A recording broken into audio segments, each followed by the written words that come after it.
Welcome to True Crime Case Files, where we delve into some of the most disturbing and perplexing criminal cases. Today, we bring you a chilling story of a wife swap that took a tragic turn, leading to obsession and a vicious killing. This is the case of Louis and Sarah Torino, a couple whose experimental lifestyle ended in unimaginable violence. Louis Torino was 45 years old and worked as a financial advisor. He was very good at his job, known for being meticulous and charming. Louis lived in Providence, Rhode Island, with his wife, Sarah Torino, who was 44 years old. Sarah was an elementary school teacher, loved by her students and fellow teachers for her caring and kind personality. The Torinos were well known in their neighborhood and often hosted social gatherings. Louis and Sarah were a loving couple, and their friends admired how close they were. They had two children, including their 18-year-old daughter, Bethel Torino. Bethel was a smart and independent college student studying psychology at a local community college. She was very close to her parents and spent a lot of time with them. The Torinos had recently decided to try something new in their marriage. They wanted to spice up their relationship and decided to explore the swinging lifestyle, which includes wife swapping. This was a big decision for them, and they were both excited and nervous about it. They started to get involved with other couples in the community who were also interested in swinging. Just a few days before their deaths, Louis and Sarah were busy planning their next sex meeting. They were going to meet up with their close friends, Jack and Beth Connott. The Connaughts were also into swinging and had swapped partners several times with the Torinos before. The Torinos were looking forward to the event and were talking about it a lot. Louis and Sarah both had dreams for the future. Louis wanted to retire early and travel the world with Sarah. He often talked about visiting places like Paris, Rome, and Tokyo. Sarah dreamed of writing the children's book one day that would tell kids in a child-appropriate way of the swinging lifestyle. She loved working with kids and wanted to continue teaching for a few more years before focusing on her writing. In the days leading up to their tragic deaths, the Torinos were happy and full of life. They were excited about their new lifestyle and the upcoming gathering with the Connaughts. They spent time together, talking about their dreams and plans for the future. Louis and Sarah were a couple who loved life and each other, but their story took a dark turn that no one could have predicted. On January 9, 2019, at 8:30 a.m., Maria Lopez, the Torino family's housekeeper, arrived at their home in Providence, Rhode Island, to start her usual morning routine. Maria had worked for the Torinos for several years and was very close to the family. She greeted their cat, Marco Stefanovic, at the door as usual and began tidying up the living room. As Maria made her way upstairs to clean the bedrooms, she noticed something unusual. The door to Louis and Sarah's bedroom was slightly ajar, which was not typical. Feeling a bit uneasy, she knocked gently and called out their names. There was no response. Maria pushed the door open and was met with a horrifying sight.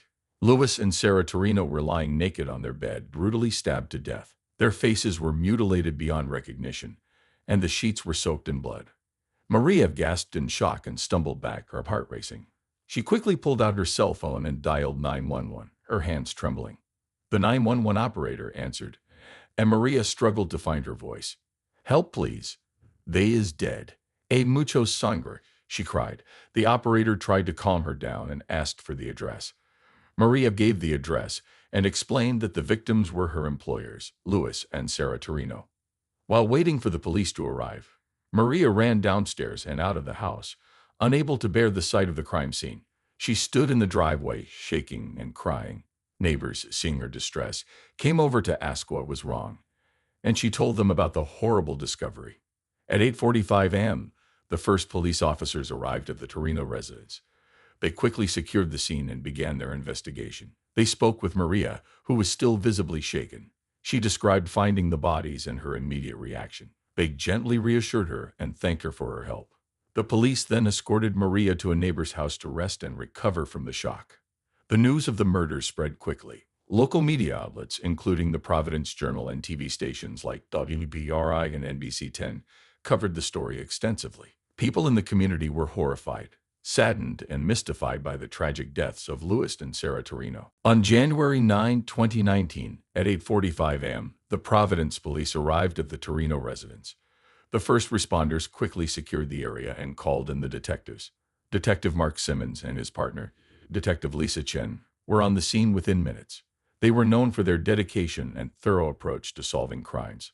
The detectives entered the house and were immediately struck by the gruesome scene in the bedroom. Louis and Sarah Torino lay naked on the bed, their bodies brutally stabbed and their faces mutilated beyond recognition. Blood was everywhere, on the bed, the walls, and the floor. It was clear that this was a crime of extreme passion and rage. Detective Simmons, a tall man with a calm demeanor, took charge of the investigation. He ordered the forensic team to start collecting evidence. Detective Chen, known for her keen eye for detail, began photographing the crime scene from every angle. The room was chaotic, with signs of a violent struggle. The detectives carefully examined the area around the bed. They found the murder weapon, a bloodied kitchen knife, on the floor near Louis' side of the bed. They bagged it as evidence, hoping it would provide crucial clues. The team also collected fingerprints from various surfaces and swabbed for DNA samples. Outside, the media had gathered, with reporters from the Providence Journal and local TV stations like WPRI and NBC 10 covering the story. The detectives knew they had to work quickly to provide answers to a shocked and grieving community. Neighbors were questioned about anything they might have seen or heard. Most of them described the Torinos as a friendly and happy couple who often hosted gatherings. No one could believe something so terrible had happened to them. The forensic team used advanced tools to gather evidence. They used luminol to detect traces of blood that might not be visible to the naked eye. They also scanned for any hair or fibers that could link a suspect to the crime scene. Detective Simmons and Detective Chin interviewed Maria Lopez, the housekeeper who had discovered the bodies. Maria, still in shock, recounted her morning routine and her horror upon finding the Torinos. She provided as much detail as she could, despite her distress. The police worked tirelessly throughout the day and night, piecing together the events that led to the murders. They knew this case would require all their skills and resources to solve. The detectives remained focused, determined to bring justice to Louis and Sarah Torino. The first suspect the police investigated was Jack Connaught, a 47-year-old bar owner.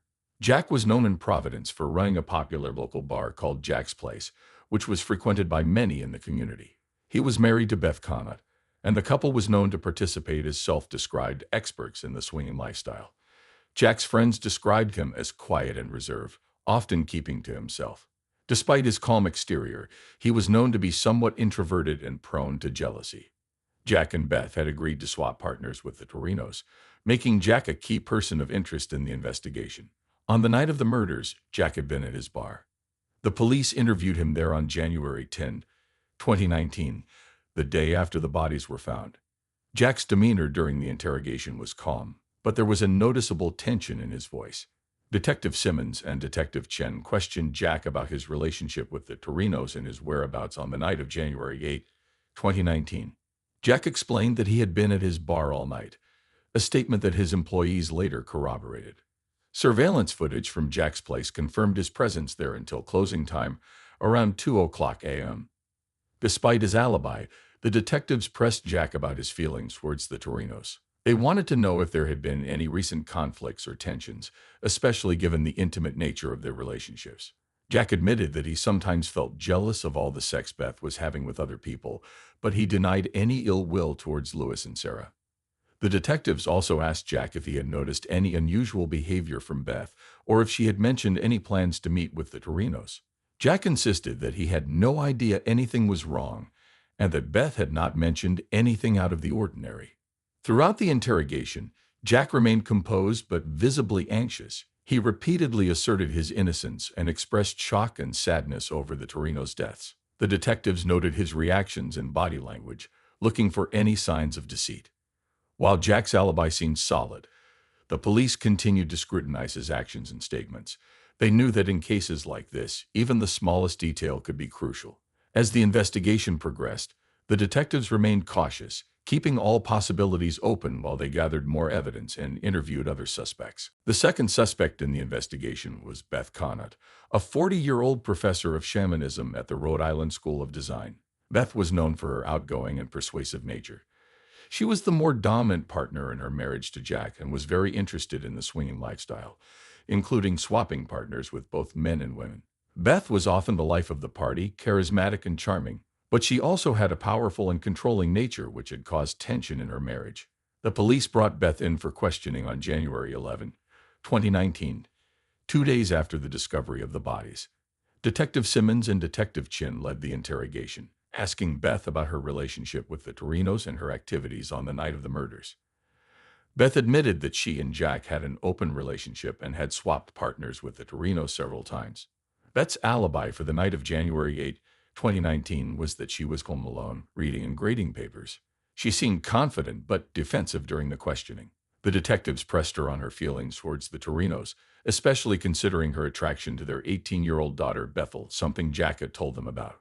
Beth did not deny her attraction, admitting she found Bethel very attractive, saying she had the hottest body on the face of the earth, but insisted she would never harm Louis and Sarah. Beth's demeanor during the interrogation was cooperative yet guarded. She explained that her relationship with the Torinos was consensual and that there were no recent conflicts or issues. Despite her confident front, the detectives noticed moments of nervousness, particularly when discussing her attraction to Bethel. The detectives also asked about any tensions or problems in her marriage with Jack. Beth acknowledged that her lifestyle of unlimited sexual freedom sometimes made her husband jealousy, but she downplayed it, saying they had always worked through their issues through shamanistic rituals she had learned. She firmly denied any involvement in the murders, expressing shock and sadness at the loss of her friends. Throughout the interrogation, Beth maintained her innocence, but the detectives remained skeptical. Her alibi was weak, with no witnesses to confirm her whereabouts on the night of the murders. The police continued to gather evidence and scrutinize her statements, knowing that her strong personality and complex relationships could be key to understanding the motive behind the crime. As the investigation progressed, Beth's role in the case remained a critical focus. The detectives knew they needed more evidence to determine her involvement and continued to delve into her past and her interactions with the Torinos, hoping to uncover the truth. Hey, true crime case solvers interested in more real-life murder mysteries, be sure to like and subscribe to our channel. And do you have any thoughts about this case or have a case of your own you'd like us to investigate? Leave us a comment. Stay safe, true crime case solvers. The third suspect in the investigation was Bethel Torino, the 18-year-old daughter of Louis and Sarah Torino. Bethel was a college student majoring in psychology at a local community college. She was known to be intelligent and independent, and she had always been very close to her parents. However, she had become increasingly disturbed by their growing interest in the swinging lifestyle. The police brought Bethel in for questioning on January 12, 2019. Detective Simmons and Detective Chin led the interrogation, asking Bethel about her relationship with her parents and her feelings about their new lifestyle. Bethel explained that she had initially tried to be supportive, but she had become horrified when her parents expressed interest in involving her to please Beth Conant, who was sexually attracted to her. Bethel's demeanor during the questioning was a mix of anger and sadness. She spoke about feeling betrayed and dehumanized by her parents' intentions, even showing the police a spreadsheet her father had made to show her ways to sexually satisfy Beth during their planned encounter. She admitted to having arguments with them about their lifestyle, but she firmly denied any involvement in their deaths. The detectives noted her emotional responses, seeing the young woman who was deeply hurt by her parents' actions. The detectives also questioned Bethel about her whereabouts on the night of January 8, 2019. Bethel stated that she had been studying at the local library until it closed at 10:00 p.m., after which she went home and went to bed. Her alibi was partially confirmed by library staff, who remembered seeing her there, but there were no witnesses to verify her activities after she left. As the interrogation continued, the detectives probed Bethel's relationships with the Conants. Bethel expressed strong dislike for Beth Conant, describing her as manipulative and overbearing. She recounted a recent incident where Beth had walked in on her in the bathroom and started taking off her clothes, asking her, "Am I beautiful enough for you?" Something which Bethel felt very uncomfortable and angry.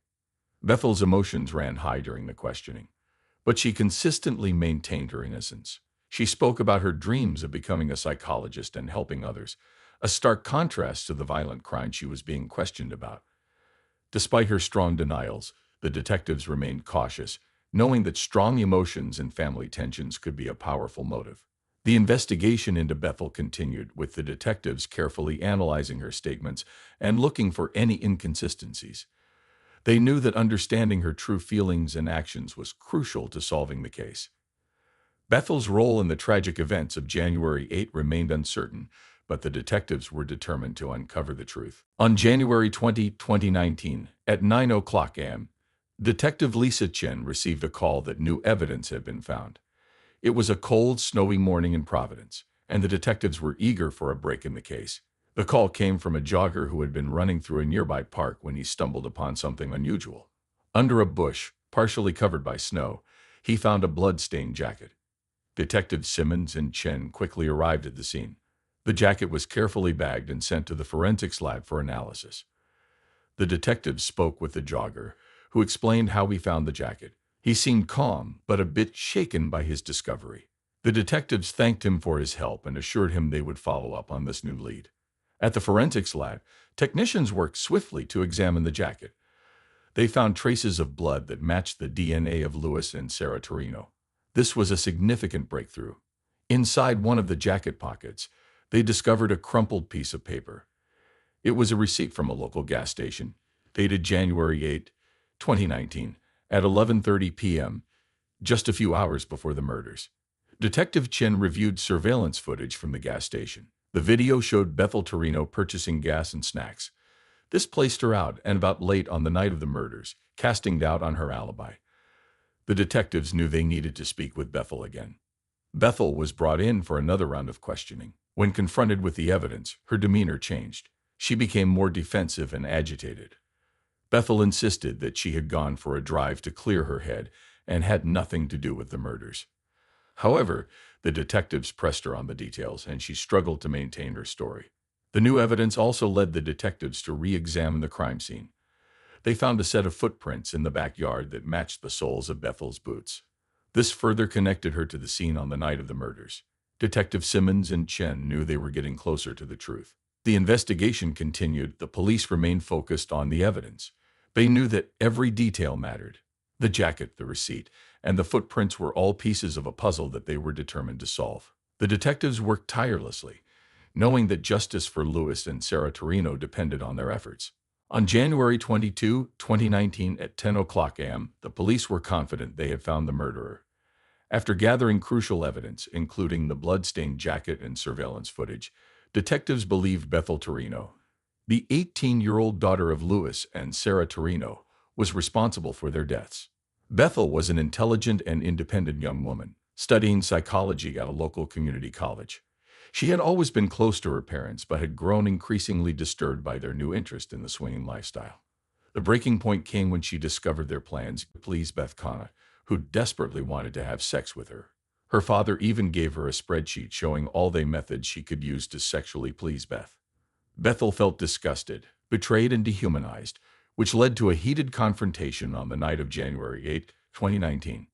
On that night, in a fit of rage and desperation, Bethel used a kitchen knife to brutally stab her parents while they slept naked in their bed.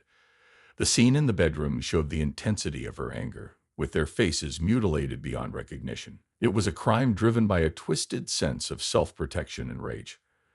The detectives pieced together the events leading to the murders. Bethel's receipt from the gas station placed her out late at night, contradicting her alibi. Footprints matching her boots were found in the backyard, further linking her to the crime scene. Confronted with this evidence, Bethel's defensive demeanor during the second interrogation raised more suspicions. On January 23, 2019, at 8 o'clock a.m., the police arrived at Bethel's home to arrest her. Detective Simmons and Detective Chen led the operation. Bethel was surprised and initially resisted, but eventually she was taken into custody. The police read her rights, and she was charged with the murders of her parents. The arrest sent shockwaves through the community. The Torinos were well-liked, and the idea that their daughter was the murderer was hard for many to accept. Friends and neighbors were devastated, struggling to understand how such a tragedy could happen. The victim's family reacted with a mix of sorrow and disbelief. They had lost not only Louis and Sarah, but now faced the reality that Bethel, a beloved family member, was responsible. The arrest provided some answers, but also opened up more questions about what could have driven her to commit such a heinous act. The trial of Bethel Torino began on October 15, 2019, in the Providence Superior Court. The courtroom was packed with media, friends, and family of the victims. The prosecution was led by Assistant District Attorney Rachel Moore, a seasoned prosecutor known for her tough demeanor and relentless pursuit of justice. Moore argued that Bethel's actions were premeditated and driven by a deep sense of betrayal and rage. Moore presented the evidence: the blood-stained jacket, the gas station receipt, and the matching footprints. She called witnesses, including the jogger who found the jacket, and the forensic experts who linked the evidence to Bethel. Moore painted a picture of a young woman pushed to the edge by her parents' actions and driven to commit a brutal double murder. The defense attorney, James G. Poker, was a well-respected lawyer known for his calm and composed manner. Poker argued that Bethel was a victim of her circumstances, overwhelmed by her parents' lifestyle and their plans to involve her. He claimed that Bethel acted in a moment of temporary insanity, unable to control her actions due to extreme emotional distress. During the trial, Bethel's demeanor was somber and tearful. She showed remorse and expressed her love for her parents, saying she never meant to harm them. Her emotional testimony moved some in the courtroom, including her remaining family members, who were visibly torn between their love for Bethel and their grief for Louis and Sarah. The victim's family watched the trial with heavy hearts. They struggled with the conflicting emotions of losing loved ones and seeing another loved one on trial for the crime. The community also followed the trial closely, with many people discussing the case in local coffee shops and on social media. On November 5, 2019, the jury reached a verdict. Bethel Torino was found guilty of first-degree murder. The judge, known for his fairness, sentenced her to life in prison with the possibility of parole after 25 years. The sentencing brought a mix of reactions. Some felt that justice had been served, while others believed the sentence was too harsh, considering Bethel's emotional state at the time of the crime. The verdict and sentencing had a profound effect on everyone involved. The victim's family continued to mourn their loss while grappling with the reality of Bethel's punishment. Friends and neighbors tried to find closure in the wake of such a tragic and complicated case. After the trial, life in Providence changed for everyone involved in the Torino case. The community was still reeling from the tragic events and the shocking trial. Bethel Torino, now serving her life sentence at the Rhode Island Department of Corrections, faced a challenging reality. She was housed in the maximum security unit, where she would spend at least 25 years before being eligible for parole. In prison, Bethel struggled with the weight of her actions and the isolation from her former life. She attended counseling sessions and participated in educational programs to pass the time. Her case continued to be a topic of discussion among prison reform advocates and legal analysts. Jack Connott, Beth's husband, tried to rebuild his life after the trial. He closed Jack's place, the bar he had owned for years, as it had become a painful reminder of the past. Jack moved away from Providence and divorced Beth, deciding to start over in a different city, seeking to escape the memories of the tragedy and focus on his own healing. Beth Connott continued her life in Rhode Island, but her reputation was forever changed by the events. She remained in the public eye due to her connection to the case, but she distanced herself from the media and the community, trying to move forward while grappling with the impact of the murders. She also took up her dear friend and sexual partner's project of making the kids' book, eventually self-publishing the finished book. Manny the monkey swings from tree to tree to muted reception in 2023. Overall, the case of the Torino family left a deep scar on Providence. The tragedy and the subsequent trial were reminders of how complex and painful human relationships can be, and how even the closest family bonds can unravel in the face of intense emotions and misunderstandings. This tragic story serves as a stark reminder of how complex human relationships can lead to unforeseen and devastating consequences. Thank you for joining us on this episode of True Crime Case Files. Stay tuned for more stories that delve into the darkest corners of human nature. Until next time, stay safe and vigilant.